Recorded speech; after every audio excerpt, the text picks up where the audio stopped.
J'aimerais bien vous lire un petit texte, un verset qu'on trouve dans un livre qu'on ne lit pas souvent, en Nahum, dans l'Ancien Testament. C'est l'un des derniers livres de l'Ancien Testament. C'est un des prophètes.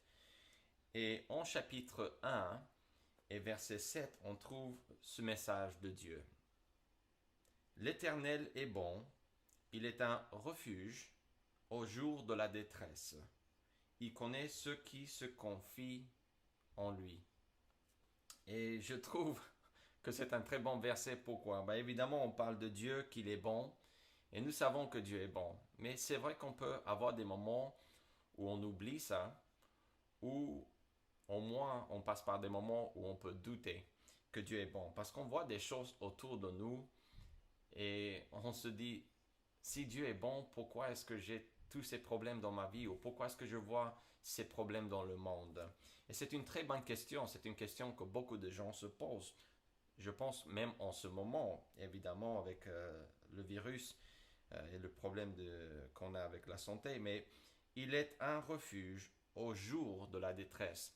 Dieu n'est pas comme un ami qui est là quand les moments sont bien.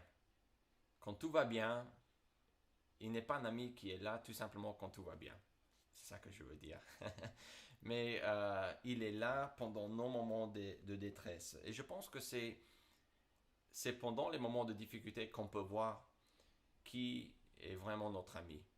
Et ce texte biblique dit que Dieu est là pendant les bons moments, évidemment, mais aussi pendant les moments de détresse. Mais la dernière partie du verset est très intéressante. Je vais relire. Il connaît ceux qui se confient en lui.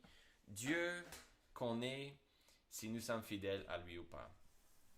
En tant que chrétien, en tant que pasteur, par exemple, j'essaie de prier pour l'Église, pour prier pour vous, et j'essaie de faire de mon mieux pour vous encourager dans votre foi.